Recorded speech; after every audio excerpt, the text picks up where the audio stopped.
This is a short video to share a few tips on timesheets that I make use of, that you might or might not have known about. Hopefully you can learn something useful that can help make completing your own timesheet on PPO more efficient. The first bonus tip before we get started on your actual timesheet is to set your biddable flag default. You can do this on your user's profile preferences. This sets the value for the billable flag on any new line that is created on the timesheet.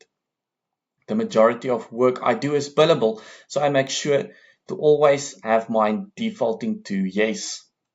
It helps me avoid rejections on most of my time entries submitted for approval, as well as minimizing validation messages for not having the correct billable flag selected.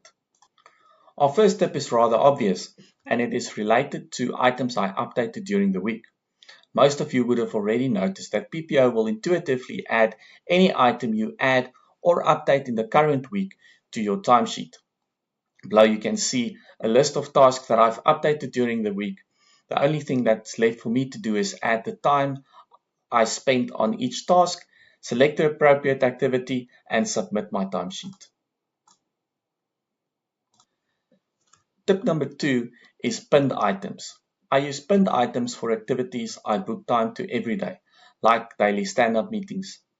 You can pin an item by simply selecting this icon on the right-hand side of the screen. Pinned items will automatically appear on every week's timesheet until you unpin it.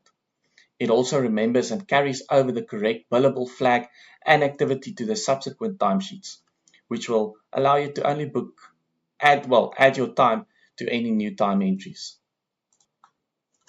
The third tip relates to items that you've booked time to last week. With this filter active, if you navigate to next week's timesheet, you can see the items that you booked time to last week automatically appear with their activities and billable flags intact, which will allow you to book time to these items again if required. When you toggle the filter, you can also remove the items, which sometimes help when you've had a crazy timesheet the week before and you wanted to start fresh. The final tip is another bonus tip that relates to navigating to previous timesheets. Instead of having to click the previous button once or twice or 3 times, you can simply click on the graph on the right-hand side of the screen to the week that you want to navigate to. And to navigate back to your current timesheet, you can simply just click on the timesheet button at the top of the screen again. That's all the tips I have time for today. I hope you found the information useful. If you have not yet subscribed to our blog, please do so. You can go to www.gotoppo.com and under company, select blog, enter your email address, your first name, last name, and click.